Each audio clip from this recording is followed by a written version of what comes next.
Hi there, my name is Jake Riley, and today I wanted to welcome you to Ecuminopolis, a virtual third-person narrative experience that I have made over the course of a few weeks that takes place inside of a planet-wide city. And introducing us to this world is Vincent, our mentor and our partner in I'm not going to say crime because he's a police officer, so let's go ahead and just kind of talk a little bit about what this world is. I wanted to create a world that was the slums of a pseudo cyberpunk future. And as a result, the player would feel a bit more compelled to help out the people who live here.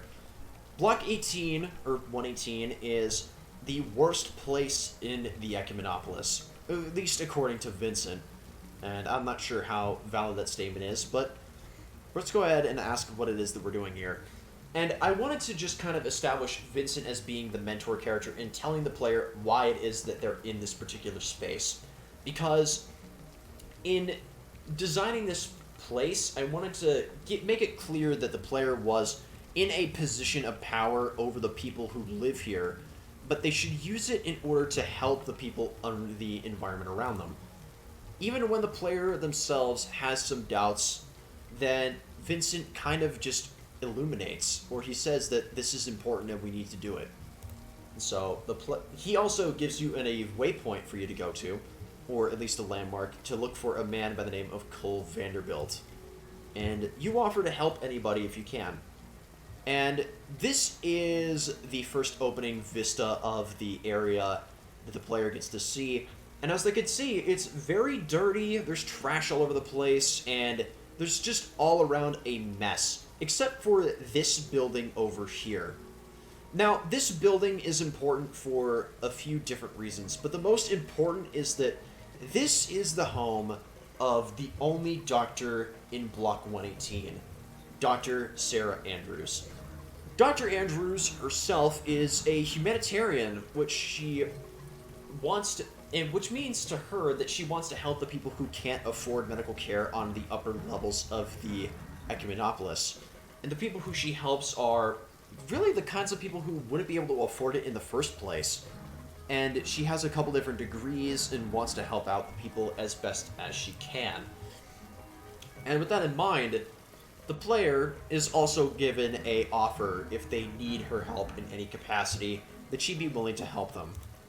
And so she actually asks for their help in return. And this is one of the parts of the quest design in this experience that I really liked.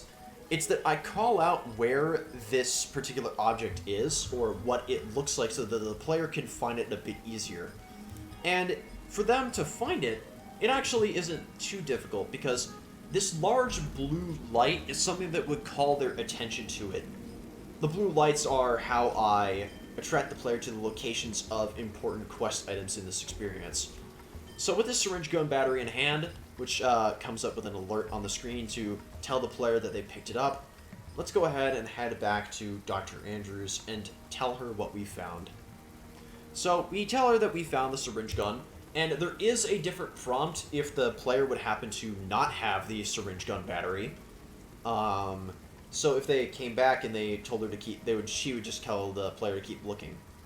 So let's go ahead and talk to this NPC over here. This guy also will bark every few seconds to kind of just imply to the player that they're kind of a person with their own thoughts and they're talking to themselves. And this is Cole. So Cole and Vincent have a bit of a thing going. Vincent himself in particular talks about, just told us who he was, and Cole tells us a bit more about what his experiences with Vincent are. And such like that they've been around each other for a few years, and the player also illuminates when they got to know Vincent as well. And he kind of describes why Vincent is... He says that Vincent's important to the overall community in this area. He doesn't tell the player why, but they can imply based on the conversation that they had with Vincent that he's important because he's the only police officer that shows up here. And so he asks us to get something for him, and we'll go get it done. This is his little workshop with this bike in here. They kind of just... Oh, I am having a hard time viewing it. He worked inside of this shop on this bike, And this was something that he's just been working on for a while because he wants to leave. He doesn't want to be here for much longer because he got here by mistake. And one of the things that I really like is this sort of idle fight going on between this boxer and this training robot. These guys are still fighting here, and they would have been fighting if the player showed up or not. And then we have this guy who is just clutching his arm, and he doesn't look like he's in too good a shape. This element over here, though, is something that I really like because it builds on to the environment that I set up.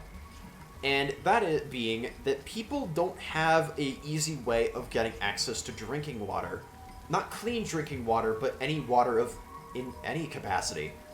And so what they have here is a little system to collect water from both the rain and the leftover fluid from air conditioners. That pulls into this satellite dish, and they fill it up in these bottles and jars that are just sitting by the location where the water's collected. Again, there's a bunch of trash in these half-made shacks around.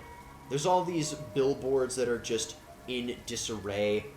And now we have this guy over here, who's just a homeless man, but he's wearing clothes that are a lot more immaculate when compared to everyone else's. I wonder what his story is. And so we come around the corner here, and it seems like there's a little auction going on. Let's go ahead and talk to this guy right here. And one of the things that I liked about this was how I kind of emulated the KOTOR reverse shot camera angles. And so when it comes to the player gets to reply knowing that it's their turn. And this kind of also gives the player the sense that they're not exactly welcome here. Because they have this phrase shot back at them that says, "So what the hell do you want?" And this was something that he said before he even mentioned he was a police officer, so it just kind of adds on to the idea that cops are not exactly common around here, and they're not very respected. So let's go ahead and see if he knows anything about robot parts. Check the alley behind, there might be some over there. Yeah, and so these guys are all just kind of chilling out, and this is a little auction that they could be taking care of, or participating in. These guys also have barks of their own that illustrate what they're doing. Let's go ahead and pick up these parts. And we'll go ahead and head back over to Cole, and then we will have helped out the people of the block. So we talked to Cole, and we got the piece right here. So he thanks us, and now with 2 people helped, we can go ahead and talk to Vincent. Oh, one of the things that I also forgot to mention while it was relevant was the quest tracker. Now, the quest journal is something that the player can access using the J key, and they can click and toggle what quests they view on or off, and these were 2 quests that the player had completed just now, that being Skipping Town for Cole and Hippocratic Oath for Dr. Andrews. Let's go talk to Vincent and see what happens next. Alright, welcome back. Helped a lot of folks out. Alright, great work. We're going to be coming here pretty regularly, so try to familiarize yourself with the area.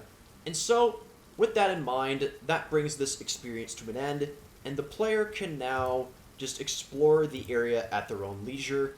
And this is the end of the experience, but I really liked the ambience that the rain sounds offered, and the music really added on to the whole mystique of the experience too. Anyway, thank you very much for watching, and yeah, I'll see you next time.